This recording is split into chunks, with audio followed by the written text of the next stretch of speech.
നമസ്കാരം. മെട്രോ മാറ്റിനിയിലേക്ക് സ്വാഗതം.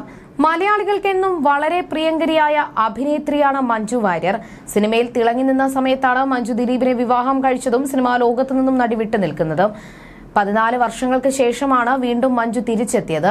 ഇന്ന് ഒരുപാട് സ്ത്രീകൾക്കൊരു പ്രചോദനമായി മാറിയ വ്യക്തി കൂടിയാണ് മഞ്ജു വാര്യർ. മഞ്ജുവിന്റെ വിശേഷങ്ങളെല്ലാം തന്നെ വളരെ പെട്ടെന്ന് വൈറലായി മാറാറുണ്ട്.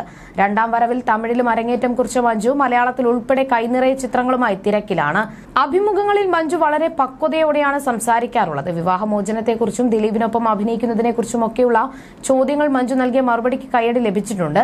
വ്യക്തിപരമായ ഒരു ചോദ്യം അഭിമുഖത്തിനിടെ ചോദിച്ചപ്പോൾ ഒട്ടും ദേഷ്യപ്പെടാതെയായിരുന്നു മഞ്ജു മറുപടി പറഞ്ഞത്. കേൾക്കാനും പറയാനും ബുദ്ധിമുട്ടുള്ള മറുപടിയാണെങ്കിൽ ഞാൻ അതെന്തിന് പറയണം എന്നായിരുന്നു. അത് കേട്ടപ്പോൾ മഞ്ജു വാര്യർ എന്ന നടിയോടുള്ള ബഹുമാനം കൂടിയെന്നായിരുന്നു ഇന്റർവ്യൂവർ പറഞ്ഞത്.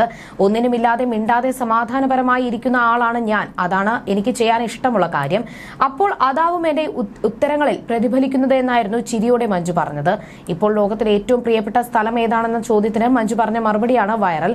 ഒന്ന് ആലോചിച്ച ശേഷം ചെറിയൊരു പുഞ്ചിരിയോടെ ഞാൻ എവിടെയാണോ ഉള്ളത് അവിടെ എന്നാണ് താരം ഉത്തരം നൽകിയത്.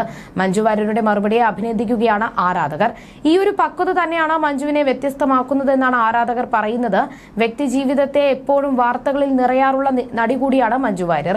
ദിലീപിന്റെയും തന്റെയും ജീവിതത്തിൽ സംഭവിച്ച കാര്യങ്ങൾ ഒരിക്കൽ പോലും മഞ്ജുവും ദിലീപും പുറത്തു പറഞ്ഞിട്ടില്ല. എന്നാൽ ഇരുവരും എപ്പോഴും വാർത്തകളിൽ നിറയാറുണ്ട്. മാത്രമല്ല സിനിമയിൽ പ്രവർത്തിക്കുന്നവർ തന്നെ പല കഥകളും ഇരുവരെയും കുറിച്ച് പലപ്പോഴായി പറഞ്ഞിട്ടുണ്ട്. വിവിധ തരത്തിലുള്ള വാർത്തകൾ വന്നപ്പോഴും ഒരിക്കൽ പോലും രണ്ടുപേരും പ്രതികരിച്ചിരുന്നില്ല. ആദ്യ വിവാഹം പരാജയമായപ്പോഴും കാവ്യയുമായി പുതിയൊരു ജീവിതം ദിലീപ് ആരംഭിച്ചു. എന്നാൽ മഞ്ജു വാര്യർ ഇപ്പോഴും സിംഗിൾ ലൈഫാണ് നയിക്കുന്നത്. വിവാഹമോചനത്തിന് ശേഷം ഒരിക്കൽ പോലും മീനാക്ഷി മഞ്ജു വാര്യർക്കൊപ്പം പൊതുവേദിയിൽ കണ്ടിട്ടില്ല. മുൻപ് മഞ്ജുവിന്റെ അച്ഛൻ മരിച്ച സമയത്ത് ദിലീപും മഞ്ജുവും വീട്ടിൽ സന്ദർശിക്കുന്ന ദൃശ്യങ്ങൾ പുറത്തു വന്നിരുന്നു. അടുത്തിടെ മീനാക്ഷി MBBS പാസ്സായതിന്റെ ചടങ്ങുകൾ നടന്നിരുന്നു. അന്ന് ദിലീപും കാവ്യയുമായിരുന്നു മീനാക്ഷിക്കൊപ്പം ഉണ്ടായിരുന്നത്. മീനാക്ഷിയുടെ ബിരുദദാന ചടങ്ങിന് ശേഷമായിരുന്നു മീനാക്ഷി മഞ്ജുവും ഇൻസ്റ്റഗ്രാമിൽ പരസ്പരം ഫോളോ ചെയ്തത്. ദിലീപും മഞ്ജു വാര്യർ ദമ്പതിമാരുടെ ഏക മകളാണ് മീനാക്ഷി. മാതാപിതാക്കൾ വേർപിരിയാൻ തീരുമാനിച്ചപ്പോൾ മീനൂട്ടി പിതാവിനൊപ്പം പോയത് മുതലാണ് താരപുത്രി വിമർശനങ്ങൾ കേട്ടു തുടങ്ങിയത്. അമ്മയുമായി യാതൊരു ബന്ധവുമില്ലാത്ത തരത്തിലേക്ക് കാര്യങ്ങൾ എത്തിയതോടെ മീനാക്ഷിയും കുറ്റപ്പെടുത്തലുകൾ കേൾക്കാൻ തുടങ്ങി. മഞ്ജു വാര്യരുടെ പിതാവ് മരിച്ചപ്പോൾ മാത്രമായിരുന്നു മീനാക്ഷി അമ്മയുടെ അടുത്തേക്ക് പോകുന്നത്. മോഹൻലാലിനെ നായകനാക്കി പൃഥ്വിരാജ് ഒരുക്കിയ എമ്പുരാൻ എന്ന ചിത്രമാണ് നടിയുടേതായി പുറത്തെത്തിയിട്ടുള്ളത്. ഇതിനിടെ മഞ്ജു വാര്യർ പങ്കുവച്ച പുതിയ ചിത്രങ്ങളും സോഷ്യൽ മീഡിയയുടെ ശ്രദ്ധ നേടിയിരുന്നു. എമ്പുരാൻ പ്രൊമോഷൻ തിരക്കിൽ നിന്നുള്ള ചിത്രങ്ങളാണ് ശ്രദ്ധിക്കപ്പെടുന്നത്. കറുത്ത നിറമുള്ള വസ്ത്രം ധരിച്ച് പ്രൈവറ്റ് ജെറ്റിൽ നിന്നും പുറത്തു വരുന്നതടക്കമുള്ള ചിത്രങ്ങളാണ് മഞ്ജു പങ്കുവച്ചിരിക്കുന്നത്. പിന്നാലെ നിരവധി പേരാണ് കമന്റുകളുമായി എത്തിയിരിക്കുന്നത്. അന്നും ഇന്നും ഒരുപോലെ മാർക്കറ്റ് വാല്യൂ ഉള്ള അപൂർവം ചിലരിൽ ഒരാളാണ് മഞ്ജു. പ്രായം തോന്നിപ്പിക്കാതെ എന്നും 16-ൽ കാണുന്ന കുറച്ച് മുതലുകളുണ്ട് മലയാള സിനിമയിൽ. അതിലൊന്നാണ് ഞങ്ങളുടെ മഞ്ജു ചേച്ചി. അന്നും ഇന്നും ഒരു മാറ്റവും ഇല്ലാതെ ജനഹൃദയങ്ങളിൽ ദേ ചേച്ചി 18 വയസ്സിലേക്ക് പോകുന്നു.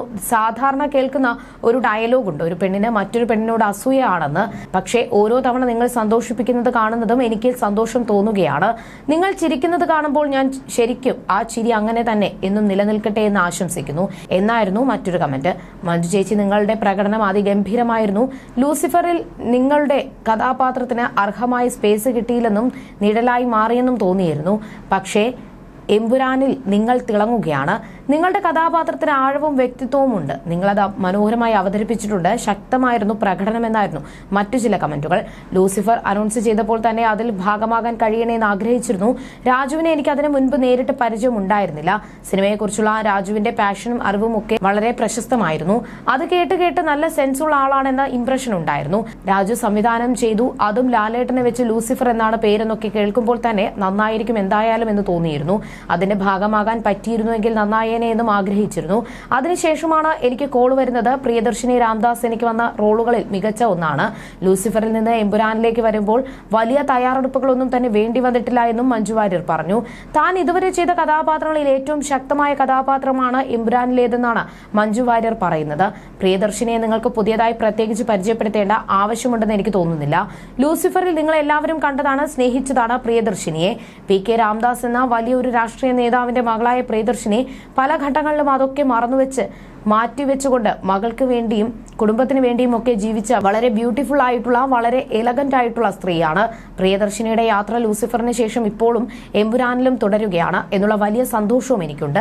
ഇതുവരെ ചെയ്തിട്ടുള്ളതിൽ വെച്ച് ഏറ്റവും ശക്തമായിട്ടുള്ള ഒരു കഥാപാത്രമാണ് പ്രിയദർശിനി എന്നുള്ളത് നിസ്സംശയം എനിക്ക് പറയാൻ സാധിക്കും. അതിനെനിക്ക് മനസ്സറിഞ്ഞ് നന്ദി പറയാനുള്ളത് പൃഥ്വിരാജ്, മുരളി ഗോപി, ആന്റണി പെരുമ്പാവൂർ എല്ലാവരോടും ഉപരി ബഹുമാനപ്പെട്ട ലാലേട്ടനോടും കൂടിയാണ്.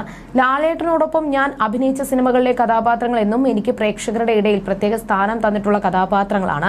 എന്റെ ഓരോ കഥാപാത്രങ്ങളുടെയും പേരുകൾ എടുത്തു പറയുമ്പോൾ പല കഥാപാത്രങ്ങളും ലാലേട്ടനോടൊപ്പം അഭിനയിച്ച സിനിമകളിലേതാണ്. അതിലെനിക്ക് മനസ്സറിഞ്ഞ സന്തോഷമുണ്ട്. വീണ്ടും ലാലേട്ടനോടൊപ്പം എമ്പുരാനിൽ വർക്ക് ചെയ്യാൻ സാധിച്ചതിൽ എന്നുമായിരുന്നു മഞ്ജു പറഞ്ഞിരുന്നത്. അതേസമയം തമിഴിൽ വിടുതലൈ പാർട്ട് 2 ആണ് മഞ്ജു വാര്യരുടേതായി ഒടുവിൽ പുറത്തിറങ്ങിയ സിനിമ. വിജയ് സേതുപതി നായകനായ ചിത്രം സംവിധാനം ചെയ്തത് വെട്രിമാറനാണ്. മികച്ച വിജയം നേടിയ വിടുതലൈ പാർട്ട് 2 പ്രധാന വേഷങ്ങളിലൊന്നാണ് മഞ്ജു വാര്യർ ചെയ്തത്. മലയാളത്തിൽ എമ്പുരാനാണ് മഞ്ജു വാര്യരുടെ റിലീസ് ചെയ്യാനുള്ള സിനിമ. മലയാളത്തെക്കാളും ഇന്ന് തമിഴകത്താണ് മഞ്ജു വാര്യർ സജീവം. വേട്ടയനാണ് വിടുതലൈ പാർട്ട് 2 മുൻപ് റിലീസ് ചെയ്ത തമിഴ് ചിത്രം. മിസ്റ്റർ എക്സ് എന്ന സിനിമയും അണിയറയിൽ ഒരുങ്ങുന്നുണ്ട്. ആര്യയും ഗൗതം കാർത്തിക്കുമാണ് ചിത്രത്തിലെ നായകന്മാർ. മലയാളത്തിന് പുറമെ തെലുങ്കിലും ഹിന്ദിയിലും കന്നഡയിലും തമിഴിലും എമ്പുരാൻ പ്രദർശനത്തിനെത്തും. പ്രിയദർശൻ എന്ന കഥാപാത്രത്തെയാണ് മഞ്ജു ഇതിൽ അവതരിപ്പിക്കുന്നത്. ദിലീപും സിനിമയിൽ സജീവമാകാനുള്ള തയ്യാറെടുപ്പിലാണ്. പവി കെയർ ടേക്കറാണ് അവസാനം റിലീസ് ചെയ്ത സിനിമ. വിനീത് കുമാറാണ് ചിത്രം സംവിധാനം ചെയ്തത്. മലയാളികളെ നോൺ സ്റ്റോപ്പായി പൊട്ടിച്ചിരിപ്പിച്ച ഒരുപാട് ദിലീപ് സിനിമകളുടെ തുടർച്ചയാണ് പവി കെയർ ടേക്കർ എന്ന് പലരും പറഞ്ഞിരുന്നു. 5 പുതുമുഖ നായികമാരായിരുന്നു പവി കെയർ ടേക്കറിൽ എത്തിയിരുന്നത്. പ്രിൻസ് ആൻഡ് ഫാമിലിയാണ് ദിലീപിന്റെ പുതിയ ചിത്രം. മാജിക് ഫ്രെയിംസിന്റെ ബാനറിൽ ലിസ്റ്റിൻ സ്റ്റീഫൻ നിർമ്മിച്ച ലിൻഡോ സ്റ്റീഫൻ സംവിധാനം ചെയ്യുന്ന ചിത്രമാണിത്. ചിത്രം ഏപ്രിലിൽ റിലീസിനെത്തും. അജയന്റെ 2ാം മോഷണം എന്ന സൂപ്പർ ഹിറ്റ് ചിത്രത്തിന് ശേഷം തികച്ചും വ്യത്യസ്തമായ ചിത്രവുമായാണ് മാജിക് ഫ്രെയിംസ് എത്തുന്നത്. ദിലീപ് പ്രിൻസ് എന്ന കഥാപാത്രമായാണ് ചിത്രത്തിലെത്തുന്നത്. ദിലീപിന്റെ അനുജന്റെ വേഷത്തിൽ ധ്യാൻ ശ്രീനിവാസനും എത്തുന്നു. സിദ്ദിഖ്, ബിന്ദു പണിക്കർ, മഞ്ജു പിള്ള, ധ്യാൻ ശ്രീനിവാസൻ, ജോണി ആന്റണി, ജോസ് കുട്ടി, അശ്വിൻ ജോസ്, റോസ്ബത്ത് ജോയി, പാർവതി രാജൻ, ശങ്കരാടി എന്നീ താരങ്ങളെ കൂടാതെ നിരവധി പുതുമുഖങ്ങളും ചിത്രത്തിലെത്തുന്നു. You're watching me on metromatney.com. metromatney.com. Subscribe for more videos. Subscribe here for more videos. Subscribe now. Thank you.